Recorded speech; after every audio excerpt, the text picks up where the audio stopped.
It is a serious issue. What is a serious issue? But do you want me to say something that I shouldn't say in court? Well, he wants his fundamental rights to be enforced in his There court. are everybody has fundamental rights in this country, But you take a including concrete including those who on the streets you vilify. They are also wrong. So then that's all right. Then you should apologize for them. Yes, Mr. So let's not let me argue the case, please. They are not Mr.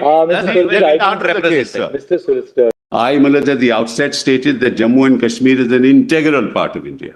They say your first petitioner has said something which are not in sync with. But I'm not concerned with that. If the first petitioner has said something, if he has said it, in what circumstances he says it, is it recorded? You ask him for an affidavit. I have nothing to do with it. There are two. Hold on. Let's not take time on that.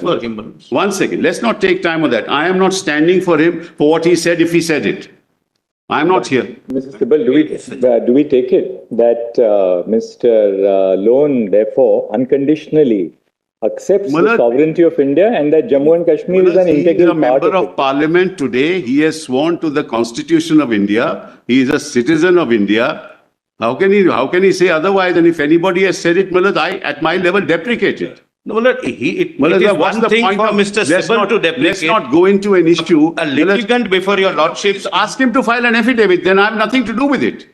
No, but it's your client. You have to ask. I don't know. You are making an allegation. I don't know. Not support terrorism. Let them reflect on it. If you don't mind, take it on the pleadings. Ask him to file an affidavit. I may not appear for him. I don't know, Manoj. What have I have not to answer what an allegation that is made. Because Mr. Sibal, when he invokes the jurisdiction of our court under Article 32 of the Constitution, he therefore necessarily abides by and owes allegiance to the Constitution. And he's a member of the Lok Sabha. He is sworn to the Constitution of India.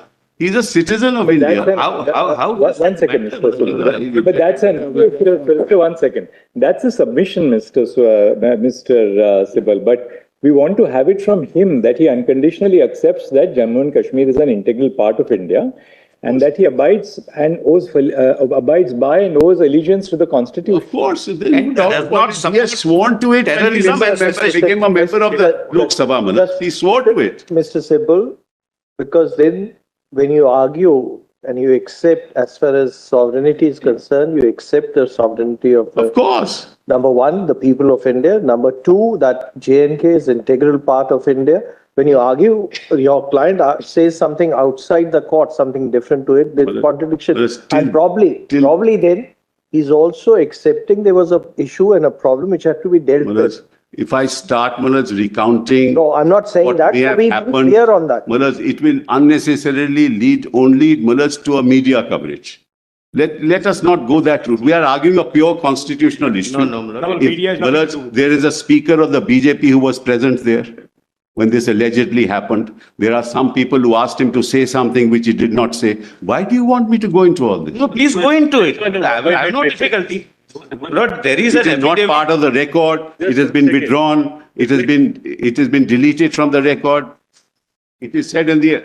What is all this? It was said in the assembly, the BJP speaker was there. It was speaker not of his party. The BJP speaker was there. He was asked to say something which people ask other people to say on the streets of this country. Why do we want to go into this? No, we would insist, you must go in. Therefore, we accept. Of course, but unconditionally. We proceed on the basis that he's willing to file an affidavit before our court saying that, well, he owes allegiance like every other Indian citizen to the Constitution of India, and that Jammu and Kashmir is an integral part of the country. Lord, I'm sorry for the interruption. Another aspect, the affidavit mentions that in all public speeches of petitioner number one, he supports separatist elements and other elements. Let him say he does not support secessionism and terrorism. No citizen of this country can have any objection in filing that affidavit. There's another petitioner, Justice Masoodi. There's another petitioner, Justice Masoodi. Please allow me to argue. No, that's Justice Masoodi. You want to take any action against the gentleman, you take action. Unfair to us. Please don't derail a pure legal submission. We'll hear you for Mr. Lone as well. There's no difficulty. He wants to have it. He has come to our court. We are more than duty bound to hear his submissions, and we are in the course of hearing his submissions. All that we want to say is, like everyone else here, because we have had people from across the political spectrum in Jammu and Kashmir who have presented rival viewpoints before us, different perspectives, which is welcome. That's why we are here to resolve those issues. But all of them have come here in one spirit, which is that they abide by the integrity of You the... cannot be a member of the Lok Sabha and be a member there without abiding by the Constitution and an oath of office that I abide by the Constitution of India. He has to take that oath because he enters the Lok Sabha, as we all do. That's for And there's an affidavit filed there, Malaj. How can that be? But be that as it may, Malaj, I did not know of this fact till this morning. Somebody Just ask him to file a short affidavit before us, a one-page affidavit. That's all that is necessary. Lord, we are given a copy to Mr. Sibal's client. Lord. We'll give the affidavit. There is no, All right, we'll there is then- no question, Malaj. I would not stand here. If he doesn't give it, I would not stand here arguing for him. So before we close the argument tomorrow, just ask him to file a one-page affidavit. That's all that we require. Yes, and I would request Mr. Sibal to insist to his client that no citizen would have any objection in saying that I do not support terrorism and separatist activity. Let him say that. Or say that I will not say this. Let it be clear. What is all this? Which he is supporting. What is all this? Well, we will certainly, Malaj. I'm sure Mr. Sibal will. So we'll convey this to him and he will file a short affidavit. Malaj, had I known this, I would have myself. See Yes. what affidavit. Anyway, Will you allow me? tomorrow? 2:30. Once. Half an hour Yes, is lost just on this. Mr. Sibal, yes. It's not just on this, Manoj. It is a serious issue. What is a serious issue? But do you want me to say something that I shouldn't say in court? Well, he wants his fundamental rights to be enforced in his There court. are everybody has fundamental rights in this country, But you take a including concrete including those who on the streets you vilify. They are also wrong. So then that's all right. Then you should apologize for them. All right. Yes, Mr. So let's not let me argue the case, please. They are not. Mr. Let Solicitor, me I not think the case, represent. sir. Mr. Solicitor, we have indicated to Mr. Your Sibal, Lordship let have him indicated now open to the me. argument. I Let him made a open the commitment that there will be an Yes, Mr. affidavit. Sibal, you open the argument now. Yes, please. So, Malas, this case has been argued at different levels. Yes. And Malas, I was somewhat pained when one counsel argued that we respect the sentiments of the people of Jammu and Kashmir, but you must also respect our sentiments. Now, Malas, I think that we cannot reduce this case to an emotive majoritarian interpretation of the Constitution of India.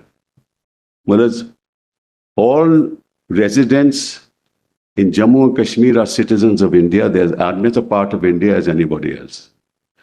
If historically there is an article of the Constitution that gives them certain rights, mullahs, they are entitled to defend that as a matter of law.